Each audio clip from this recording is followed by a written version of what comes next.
সবাইকে জানাই শুভ দুপুরের অনেক অনেক শুভেচ্ছা ভালোবাসা। আশা করি সবাই ভালো আছো, ভালো থেকো, সুস্থ থেকো, এই কামনাই করি। আমিও ভালো আছি।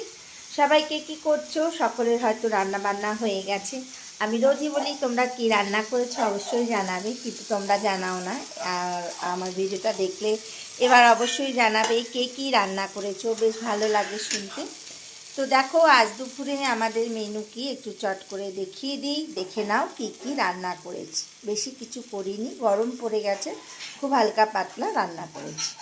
দেখো সবার প্রথমে করেছি শুক্তো, ডাঁটা আলু কুমড়ো ঠুমড়ো দিয়ে উচ্ছে দিয়ে শুক্তো করেছি। রাঁধুনি আর সর্ষে একটু খোলা কলায় ভেজে নিয়ে শুকনো ভেজে ডাস্ট করে সেটাতে দিয়েছি, আর আদা বাটা দিয়ে শুক্তো করেছি। এই শুক্তোটা খেতে আমার খুব ভালো লাগে।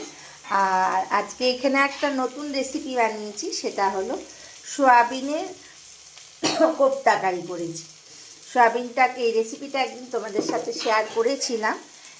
সোয়াবিনটাকে সেদ্ধ করে মিক্সিতে ডাস্ট করে তারপরে একটু ওর সাথে মুসুরির ডাল বাটা দিয়েছি। আমি বেসন ছিল না বলে মুসুরির ডাল বাটা দিয়ে মেখে নুন হলুদ তারপরে জিরে ভাজা আর ধনে আর শুকনো লঙ্কা ভেজে ডাস্ট করে একটু মিষ্টি ফিষ্টি দিয়ে মেখে এই কোপ্তা কারি করেছি। খুব টেস্টি, খুব ইয়ামি লাগে। একবার ট্রাই করে দেখতে পারো, ভালো লাগবে। চলো আজকে আর কালকের একটু পনির রয়ে আছে আর অল্প একটু এঁচোড়ও রয়ে আছে, আজকের মতোই হয়ে যাবে। চলো সবাই ভালো থেকো, সুস্থ থেকো। আজকের মতো এখানে রাখছি। তোমরা কি রান্না করেছো অবশ্যই দেখাবে। ভিডিওটা যদি ভালো লাগে একটা লাইক একটা কমেন্ট করে দিও। Tata, bye bye.